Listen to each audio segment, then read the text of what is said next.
Hello everyone, so ito nga at kadarating ko lang, ayan, maputla pa tayo dahil galing tayo sa initan. So ayan, syempre kumuha tayo ng box. So ayan, o diba, what is in the box? English yun. Syempre, bubuksan natin yan, sabay-sabay natin alamin kung ano ang nilalaman ng box na ito. So ayan nga, at syempre dahil kadarating ko lang, nakasapatos pa ang lola nyo, o diba, parang construction girl lang tayo ngayon. At yun nga, bubuksan natin ang box. At syempre yung aking gunting ay parang mas matulis pa yung aking ngipin dito. So ayan, hirap tayong magbukas ng box na to. O diba? Hindi tayo sanay magbukas ng box. Hindi ba ano lang talaga yung gunting. So eto na nga ang nilalaman ng ating box. Tan-tan-tanan. Ayan, o yan. O syempre yan yung sinasabi ko sa inyong from US. O yan, abangan nyo pa kung anong nasa ilalim yan. Ayan, yung ating paboritong gulay, yan, laing imported yan kasi from US, nabubulol na naman ako.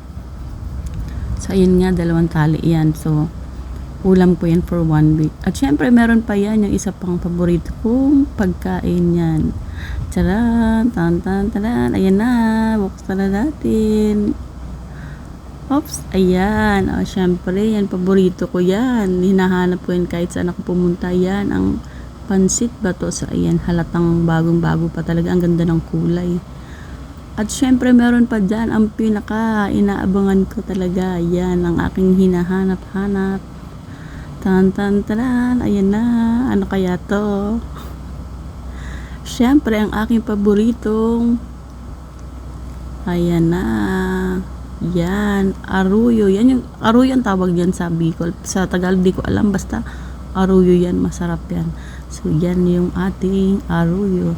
At syempre meron pa yan. Yan sa ilalim meron pa, tantaran yan. O diba, may saging na saba tayo. Ayan, di na tayo magugutom sa loob ng 1 linggo. So shout out nga pala sa ate ko na nagpadala nito from Bicol. Thank you so much nito, ate Milit Santiago from Bicol. Yan, mga pagkain Bicol yan. At syempre extra din ang aking mga pusa. Yan, thank you for watching.